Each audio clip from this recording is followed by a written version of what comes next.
do you know they weigh? Alright, let's calculate. Oh dear God, what the hell is this? My name's Dylan, I just dropped out of a PhD in physics. I spit on you.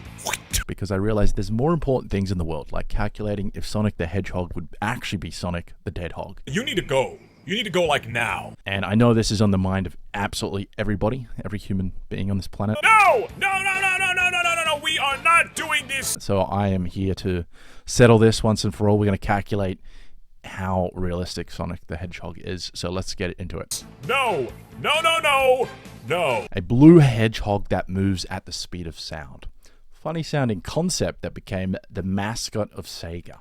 This hedgehog was someone many members of our generation grew up with, and unlike his plumber counterpart, he is incredibly fast.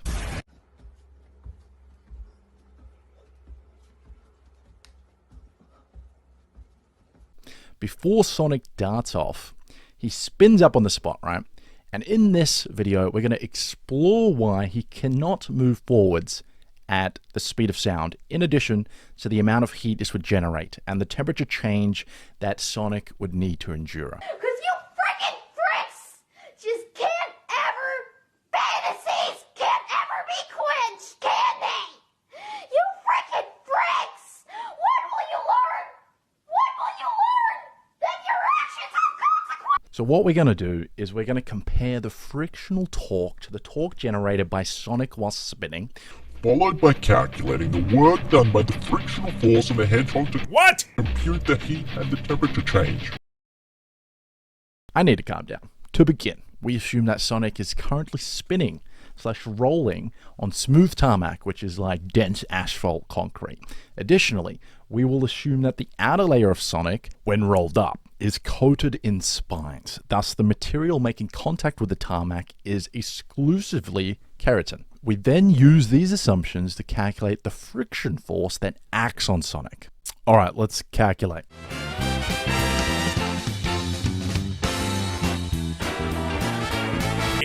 I don't understand.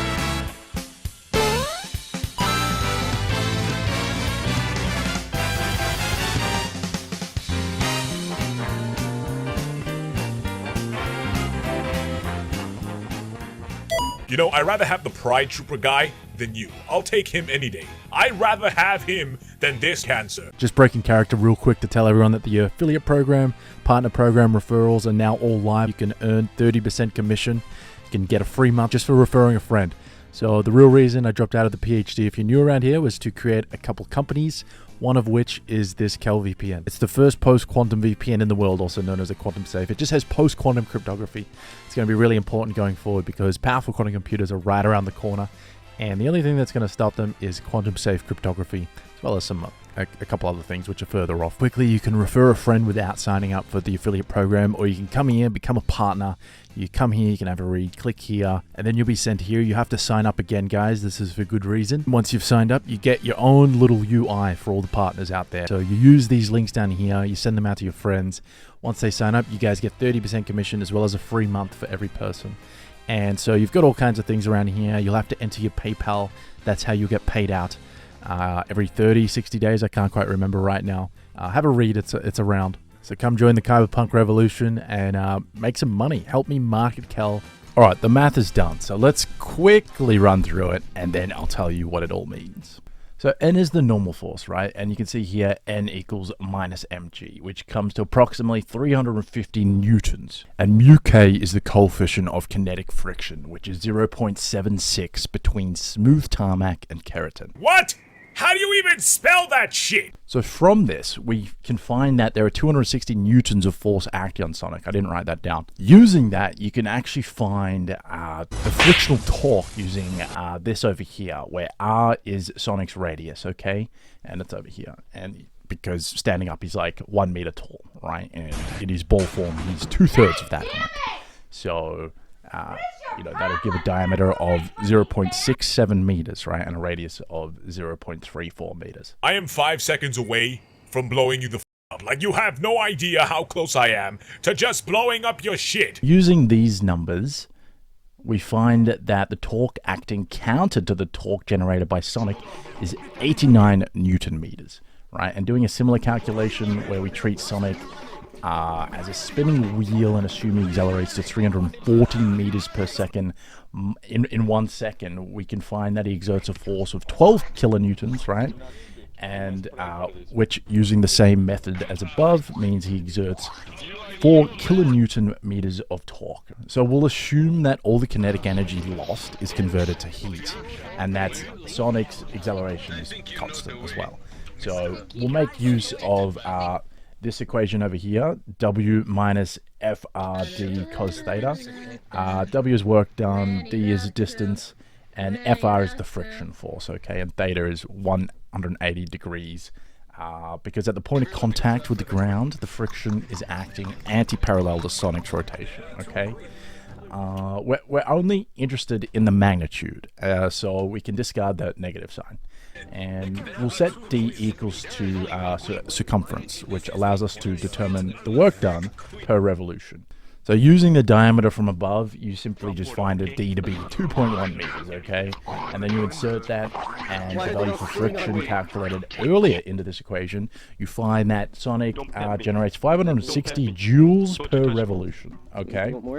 And to find the energy generated per second, you need to determine the amount of revolutions per second. So as his linear speed is approximately 340 meters per second, we're going to use the equation relating linear and angular velocity. Omega equals V over R, and then convert from radians per second to revolutions per second. And then using the same R as before, right? That'll give us 160 revolutions per second. And from that, you can work out that he generates 89 kilojoules per second. So then lastly, I found the temperature change, right, from this process, from using this Q minus MC change in T.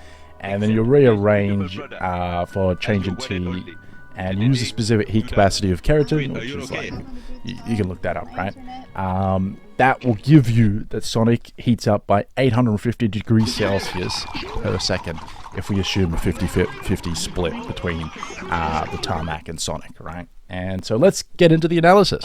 So by comparing the torque Sonic outputs to the frictional torque of the tarmac, we can actually see that only 8.8% of Sonic's torque is useful in propelling him forwards.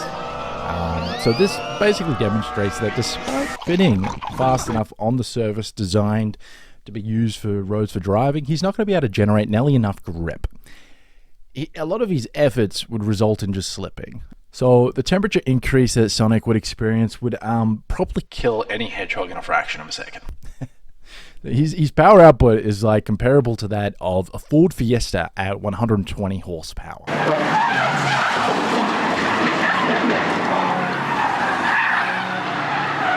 Also keep in mind we've assumed infinite strength and wear resistance of both, the tarmac and Sonic's spine. In reality, tarmac is much stronger and wear resistant than keratin.